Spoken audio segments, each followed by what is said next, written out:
अब मैं आज जिस पर खास तौर पर अगले 10 मिनट बात करना चाहूंगा वो है प्रमोटिंग इवेंट। क्योंकि मैंने बात किया था कि अगर आप 2 लाख रुपए महीना कमाना चाहते हैं तो प्रमोशन में आपको मास्टर बनना पड़ेगा। तो कोई भी नजदीक में अगर फिजिकल प्रोग्राम में, डिजिटल प्रोग्राम में भी आपको लोगों को प्रमोट करके बैठाना पड़ता है, और फिजिकल प्रोग्राम में तो आपको और ज्यादा मौके मिलते हैं कि लोगों को आप मोटिवेट कर सकें। क्यों फिजिकल प्रोग्राम में लोगों को बिठाना जरूरी है? पहला, वहां पर स्टोरी सुनने को मिलती है। सफल लोग अपनी कहानियां सुनाते हैं और उससे लोग प्रेरित होते हैं। सच्ची कहानियां होती है वो, तो लोग प्रेरित होते हैं। वहां भावनात्मक अनुभव लेने का लोगों को मौका मिलता है कि साहब वहां पर जब लोगों की सफलता और लोगों की बदलती जिंदगी को, लोगों की कामयाबी को लोग देखते हैं, जमीन से उठकर आसमान में पहुंचते हुए लोग देखते हैं। आज शोभित बरसेल जी की बात करें तो सब गाय बैल बकरी चराने वाले व्यक्ति आज स्टार पल के लेवल पर हैं। महीने का 70-80 हजार रुपए कमाते हैं और इस महीने एमरल्ड की तैयारी कर रहे हैं। महीने का 1 लाख रुपए से ऊपर की उनकी इनकम होने वाली है इस महीने के बाद। तो जिंदगी बदलते हुए जब लोग देखते हैं तो लोगों को विश्वास होता है कि अगर ये कर सकते हैं तो मैं भी कर सकता हूं। तो एक भावनात्मक अनुभव वहां पर मिलता है। थर्ड पार्टी इफेक्ट होता है। जो बातें आप बता रहे हैं लोगों की समझ में नहीं आ रहा, लेकिन वही चीजें जब किसी बड़े इवेंट पे अगर बताया जाता है और किसी थर्ड पार्टी के जरिए बताया जाता है तो लोगों को जल्दी समझ में आता है। सामाजिक प्रमाण वहां पर मिलता है। लोगों को लगता है कि लोग और कर रहे हैं कि नहीं कर रहे, मैं अकेला ही तो नहीं फंस रहा हूं। लेकिन जब वो किसी बड़े इवेंट में आते हैं, जैसे मान लीजिए 19 तारीख को वो हैदराबाद के सेमिनार में आएंगे, तो वो ये देखेंगे कि सब इतने सारे और भी लोग कर रहे हैं, क्योंकि वहां सैकड़ों की संख्या में लोग होंगे, बड़ा प्रोग्राम होगा, कई लोग सफल होंगे, कई लोग कामयाब होंगे, रॉयल्टी और टेक्निकल अचीवर होंगे। तो लोगों को ये प्रमाण मिलता है कि सब मेरे अलावा और भी लोग कर रहे हैं और कामयाब भी हो रहे हैं।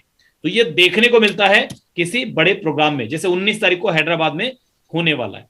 और भी आप जहां पर भी अगर मान लीजिए और भी लोग कनेक्टेड हैं, जैसे अमृतलाल पटेल जी कनेक्टेड हैं, और भी लोग कनेक्टेड हैं, तो आपके नजदीक में कोई प्रोग्राम है तो आप उसको, फिजिकल प्रोग्राम को हाईली प्रमोट कीजिए। जैसे मेरे ख्याल से इंदौर में बड़ा प्रोग्राम है, तो आप अपने नजदीकी प्रोग्राम की बड़ी तैयारी करें। वहां पर लोगों का विश्वास पैदा होता है, लोगों को दिखता है कि लोगों को रिजल्ट आ रहे हैं।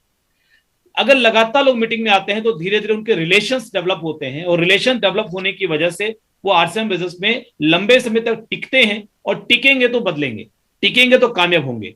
लोग टिकते नहीं है, कुछ समय में परेशान हो जाते हैं कि सब रिजल्ट नहीं आ रहा, छोड़ के चले जाते हैं, तो वो जिंदगी में वापस पहले पुरानी जिंदगी में लौट जाते हैं। लेकिन जो टिक जाएगा वो धीरे धीरे बदल जाएगा, सीख जाएगा, और बदल जाएगा, सीख जाएगा, तो कामयाबी उसको मिलनी ही मिलनी है।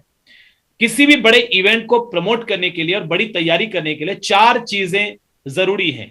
आपका कोर प्रिंसिपल क्लियर होना चाहिए। पहला प्रिंसिपल होना चाहिए आपका बिलीव। आपको यह विश्वास होना चाहिए कि अगर किसी व्यक्ति को मैं किसी प्रोग्राम में इनवाइट करता हूं तो उस व्यक्ति की जिंदगी बदल सकती है। ये बिलीव आपको अंदर के लेवल से होना चाहिए, अंदर तक आपको ये भरोसा, ये विश्वास होना चाहिए कि मैं किसी भी व्यक्ति को अगर प्रोग्राम में इनवाइट करता हूं तो उसकी सोच बदलेगी, और सोच बदलेगी तो जिंदगी बदल सकती है। बिना सोच को बदले जीवन बदलना संभव नहीं है, और सोच बदलने के लिए माहौल चाहिए। और इवेंट में हमको मिलता है माहौल, बड़े सेमिनार में हमको मिलता है माहौल बदलेगी। मेरा यह विश्वास है कि कोई व्यक्ति 12 महीने लगातार 12 सेमिनार अटेंड कर ले, फिजिकल प्रोग्राम महीने में कम से कम एक, कोई भी नजदीकी प्रोग्राम है, आप जिस शहर में रहते हैं वहां अगर नहीं है कोई बात नहीं, 50, 100, 200 किलोमीटर दूर भी अगर आपको जाना पड़े, महीने में एक सेमिनार परिवार के साथ अगर आप 12 महीने लगातार अटेंड कर लें, मैं गारंटी दे सकता हूं आपके अंदर में वो जोश, वो जुनून, वो जज्बा, वो नॉलेज पैदा हो चुका होगा कि आप अपनी मनचाही सफलता हासिल कर सकें, आप अपनी उड़ान को ऊंचा कर सकें। इतनी ताकत है आरसीएम के फिजिकल सेमिनार्स में। तो इस सेमिनार में अगर आप किसी को बुला रहे हैं तो आपका फायदा बाद में है, उस व्यक्ति का फायदा पहले है। आप किसी व्यक्ति की जिंदगी को बदलने के लिए, आप किसी व्यक्ति की जिंदगी को बदलने के लिए व्यक्ति को सेमिनार में इनवाइट कर रहे हैं, तो आपका विश्वास अंदर से स्ट्रांग होगा कि साहब मैं लोगों को उनके फायदे के लिए बुला रहा हूं, तो ही आप बुला पाएंगे। अगर आपके मन में डर होगा कि साहब पता नहीं मैं बुला रहा हूं, बेचारे का नुकसान नहीं हो जाए, 300 रुपए का टिकट लग जाएगा, जाने आने में 200-300 रुपया खर्चा हो जाएगा, बेचारे की एक दिन की इनकम मात खा जाएगी, नौकरी से छुट्टी लेकर आएगा तो बेचारे की सैलरी मार खा जाएगी, दुकान बंद करके आएगा तो बेचारे का दुकान का धंधा एक दिन का मार खा जाएगा, ऑटो ड्राइवर है तो बेचारा ऑटो टैक्सी अगर छोड़ के आएगा तो उसका एक दिन की रोजी रोटी मार खा जाएगी। तो आप अगर ये सोच रहे हैं तो इसका मतलब है कि आप अभी तक आरसीएम बिजनेस को समझे ही नहीं है। अगर आप समझ चुके हो तो आपको ये मालूम होगा कि साहब सोच बदलने से जिंदगी बदलती है। आरसीएम वो प्लेटफॉर्म है जहां पर कईयों की जिंदगी बदली है, लेकिन यहां पर उसी की जिंदगी बदलती है जिसकी सोच बदलती है, और सोच बदलने के लिए हर महीने कम से कम एक सेमिनार अटेंड करना जरूरी है। तो ये विश्वास अंदर से जब होगा ना, आप किसी को भी टिकट बेच पाएंगे। और बिना एडवांस टिकट बेचे अगर आप ये उम्मीद करते हैं कि लोग मीटिंग में आएंगे, तो आप बहुत बड़ी गलती कर रहे हैं। ऐसा होता ही नहीं है, मैंने तो अभी तक देखा ही नहीं। मैंने जब आरसीएम बिजनेस की शुरुआत में 50-50 लोगों को इनवाइट किया, एक भी नहीं आया। अपलाइन से पूछा ऐसा क्यों हो रहा है, उन्होंने कहा आपने क्या उनको एडवांस टिकट बेची। मेरे अपलाइन ने मुझे बताया कि साहब ये बिजनेस प्रोडक्ट बेचने का बाद में है, पहले है टिकट बेचने का।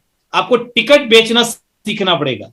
टिकट बेचकर आपको 1 रुपया भी नहीं मिलता, लेकिन टिकट बेचने की वजह से जब लोग मीटिंग में आते हैं, खरीद कर मीटिंग में आते हैं, और उसके बाद वहां बैठकर जब उनकी सोच बदलती है, तो उनका बिजनेस बढ़ता है, उनकी इनकम बढ़ती है, और जब उनकी इनकम बढ़ती है तो आपकी इनकम भी अपने आप बढ़ती है।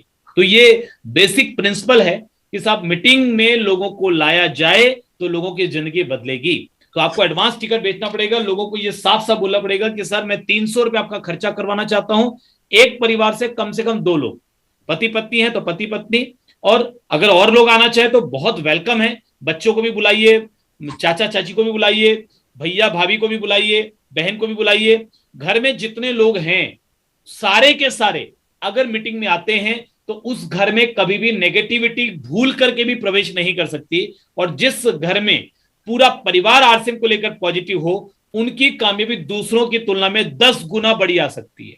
10 times bigger success they can achieve. वो 10 गुना बड़ी सफलता ले सकते हैं क्योंकि पूरा परिवार पॉजिटिव है। और कभी कभी तो ऐसा भी होता है, मैंने देखा है, मेरा अनुभव है 20 साल का, हम जिस व्यक्ति को ये बिजनेस बताने जा रहे हैं या बताना चाहते हैं, या जिस व्यक्ति को हमने ज्वाइन भी करा लिया, लेकिन वो व्यक्ति कभी कभी एक्टिव नहीं हो पाता। लेकिन जब उसके साथ हमने पूरे परिवार को इनवाइट किया और परिवार को बिठाया प्रोग्राम में, तो 2-3 प्रोग्राम देखते देखते वो व्यक्ति तो एक्टिव नहीं हुआ, लेकिन उसके चाचा एक्टिव हो गए और चाचा रॉयल्टी चीयर बन गए। या कभी कभी उसका भाई एक्टिव हो गया, भाई रॉयल्टी चीयर बन गया। कभी कभी पिताजी एक्टिव हो गए, पिताजी रॉयल्टी चीयर बन गए। कभी कभी बेटा एक्टिव हो गया, बेटा रॉयल्टी चीयर बन गया। वो नहीं बना क्योंकि उसके अंदर आगे बढ़ने की तमन्ना उतनी गहरी थी ही नहीं, लेकिन परिवार के बाकी लोगों में किसी के समझ में आ गया, बिजनेस आगे बढ़ गया। कभी कभी वाइफ एक्टिव हो गई और वाइफ आगे बढ़ गई, वो पति ध्यान नहीं दे रहा लेकिन वाइफ कामयाब हो गई। सो अपने पूरे परिवार के साथ अब लोगों को इनवाइट कीजिए। अब्दुल कलाम जी के जो टीचर थे, अब श्रीनिवासन जी, जब अब्दुल कलाम टीचर थे, स्टूडेंट थे, तो श्रीनिवासन जी ने एक प्रोजेक्ट दिया उनको बनाने के लिए।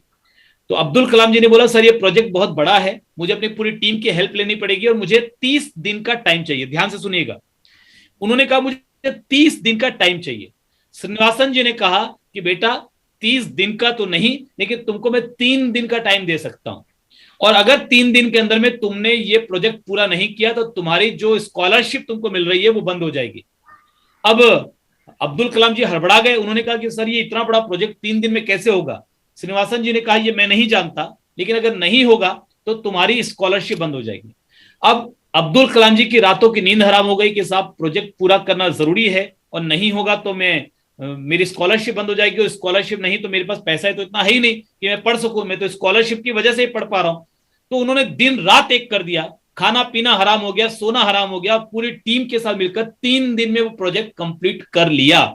और जब कर लिया तो श्रीनिवासन जी के सामने वो जब गए कि सर मेरा प्रोजेक्ट कंप्लीट हो गया, श्रीनिवासन जी मुस्कुराए, अब्दुल कलाम जी के कंधे पर हाथ रखा और उनसे कहा कि बेटा मैं जानता था कि मैं तुमको तनाव में डाल रहा हूं, मैं जानता था कि मैं तुम पर थोड़ा दबाव बना रहा हूं, लेकिन मेरा अनुभव है कि जब तक व्यक्ति थोड़ा दबाव में नहीं होता तब तक उसके अंदर की एक्चुअल पावर एक्टिवेट नहीं होती, उसके अंदर की लीडरशिप क्वालिटी एक्टिवेट नहीं होती। तो चूंकि आज मैंने 30 दिन में तुमने समय मांगा, मैंने तुमको 3 दिन का समय दिया, और देखो तुमने 3 दिन में कर दिखाया, तो तुम्हारे अंदर की वो अतिरिक्त क्षमताएं जो सोई हुई थी, वो अतिरिक्त ऊर्जा जो सोई हुई थी, आज देखो वो जाग चुकी है। अब तुम इससे भी बड़े बड़े काम कर सकते हो। सो माय डियर फ्रेंड्स, जब तक आप टिकटें एडवांस में नहीं लेंगे, थोड़ा प्रेशर खुद पर नहीं लेंगे, दबाव खुद पर नहीं लेंगे, तब तक आपके अंदर की सोई हुई शक्तियां जागेंगी नहीं।